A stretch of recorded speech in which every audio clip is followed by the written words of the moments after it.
O menopauze sa hovorí často. Je to všeobecne známa vec. Andropauza, teda podobný proces u mužov, však stále zostáva tak trochu na okraji záujmu. Tak sa to teraz pokúsime trochu napraviť spolu s našim hosťom.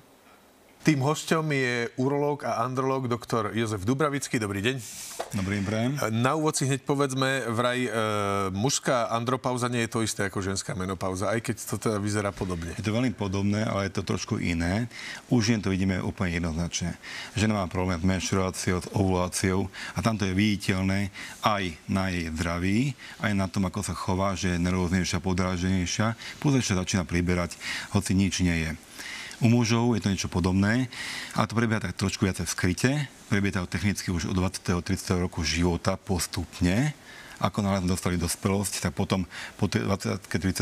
tie hladiny sa stabilizujú a po 35. začínajú klesať hladiny hormónov, ktoré potom treba nejako sledovať a odsledovať, či treba pacienta nejakým spôsobom riešiť, či ho treba korigovať, aby bol v pokoji, aby nemal návaly. Tiež majú muži návaly nervózny, nepohodlia. Tí muži sa potom prejavujú tak, že prídu, že sú nespokojní, že sú menej výkonní psychicky, fyzicky, aj intimne a býva to dokonca tak, že máme prvú pubertu, to je jasná, ale muži máme aj okolo tej 30-ky a potom po 40-ke majú zhruba druhú a tretiu pubertu, kedy si častokrát kompenzujeme snažíme sa zvýšiť hladiny hormónov buď nejakým lepším autom, alebo novým vzťahom, kde očakávame, že ten vzťah nás prebudí viacej k životu. A otázne je teda, a pomáha to zvýšiť hladiny tých hormónov, nejaké pekné auta, alebo nejaká pekná o 20 rokov mladšia priateľka? Dočasne áno, ale nie trvalo. My si musíme uvedomiť, že pokiaľ my sami nezačneme na sebe pracovať, tak to iba častokrát krátkodobý efekt, lebo keď máme nové auto, tak sme takí nažavenejší, keď máme novú partnerku, sa viacej snažíme, ale iba počas toho, pokiaľ sa snažíme, či my by sme mali sami sebe si vstúpiť do svedomia, to je hlavne v nás a našim konaním, ako vieme manažovať svoj život, svoje zdravie, preventívne prehliadky, lebo muži, ktorí sa po 30-35 potom začnú priberať, tak tie hormóny, testosterón konkrétne, sa začína rozlievať v tukoch a tým pádom logicky nie je dostupný tam, kde sme ho potrebovali. Tie hormóny, o ktorých poklese alebo o ktorých vplyve hovoríme, je to len testosterón, alebo sú to aj nejaké ďalšie androgény? To hlavne testosterón a jeho deriváty potom, ktoré sa potom metabolizujú v tele. V ľudskom tele u muža je 20 viacej hormónov testosterónu ako v ženskom. Aj ženy majú, ale majú minimálne množstva, ale u mužov hrá rolu. Čo to teda robí s tým mužským telom? Vy ste už párkrát spomenuli, že priberanie. To si všetci vo veku už poznáme, že naozaj už to nie je také ako kedysi, že človek raz, dva zhodil, skôr naberá. Áno, po 35-ke je dokázané, že už vekom podmenené zmeny, že napriek tomu, že sa snažíme, cvičíme, dokonca mnohí sa snažia brať neúplne ideálne anabolika, ktoré nie sú schválené, tak nepriberajú na svalovej hmote a na výkonnosti, ako by chceli. Skrátka, je to už vekom určite podmenené a mali sa s tým jemne trošku zmieriť, lebo nie je to iba o hormónoch, je to proste aj o stravovacích návykoch.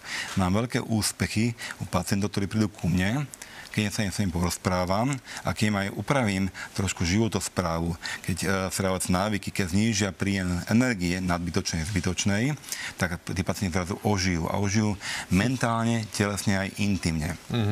Dokonca tak, že mnohí pacienti, ktorí chodia ku mne, tak chodia obkľukou cez hormonálne zmeny, že oni proste majú horšie výkony v intimnej živote a či nemajú nižšiu hladinu hormónov. Potom sú častokrát prekvapení, keď ich ja vyšetrím a zistím hladiny hormónov, ktoré sú v norme a oni prekvapivo pozerajú, že ako to, že sú v norme, keď oni majú poruchu erekcie. Porucha erekcie to nemusí byť súčasť tej andropauzy. Môže byť, nemusí byť. No. Tá porucha erekcie býva časom ešte vekom, ale to, že sa osoba málo staráme, málo športujeme, priberáme a navyše mám veľmi veľa pacientov, ktorí prídu ku mne pár rokov potom, čo začali užívať lieky na vysoký tlak. Tie lieky sú potrebné, lebo kebyže ich neužívame, tak máme problém so srdiečkom alebo by sme mohli mať porážku na lucidnú mozgovú príhodu. Takže sú potrebné. Ale moja vízia je ideálne, kebyže tí pacienti nepotrebujú túto liečbu, ak sa budú trošku o seba starať, ak po 35-ke budú prijímať menej stravy, menej zbytočných sacharidov a stačí 3-krát týždenne na pol hodinku, keď budú cvičiť, nie príliš extenzívne cvičenie, ale 3-krát pol hodinku týždenne zacvičia, tak dokážu aj zvýšiť hladinu hormónov, mentálne, fyzicky aj intimne ožijú. Čiže ten pohyb to je ako základ a obmedzenie toho príjmu energie, to je základ toho, ako proti tej nehovorím, že bojovať, s tým sa asi bojovať veľmi nedá, je to prírodzený vývoj, ale ako si pomôcť? Určite áno, pretože mnohí hovoria, že začal som športovať veľmi, ale pokiaľ neznížia príjem zbytočnej sacharidovej nadbytočnej stravy, tak môžu dennodenne makať, koľko chcú, nebudú mať lepšie výsledky. Ale existujú aj lieky nejaké, pokiaľ len na tieto symptómy andropauzy. Veľmi dobrý komentár.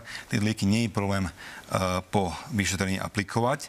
Robí sa najprv vyšetrenie hormónov, či je nižšia hladina. Ak sú opakované nižšie hladiny hormónov, vtedy potom môžeme doplňať, substituovať náhrady hormonálne, ale za prísne za vylúčenia nádorového ochorenia prostaty, ideálne onkomarkerom, a ak pán dovolí, aj cez koniečík, tých pacientov ja nenútim v prvom kole cez vyšetrenie také nepríjemné cez koniečík, ale odporúčam, ja rešpektujem plne pacienta, či dovolí alebo nedovolí, lebo v prvom rade je poučiť ho a so nejakým spôsobom zachytiť nejaké hodnoty hormónov onkomarkerov a podľa toho viem ďalej korigovať a liečiť, ale to je podmienka je, že musí byť vylúčené nádorové ochorenie prostaty, až vtedy sa môže aplikovať hormonálna substitúcia. No, možno sme poradili, možno sme trošku inšpirovali. Ďakujem veľmi pekne za rozhovor. Ďakujem pekne.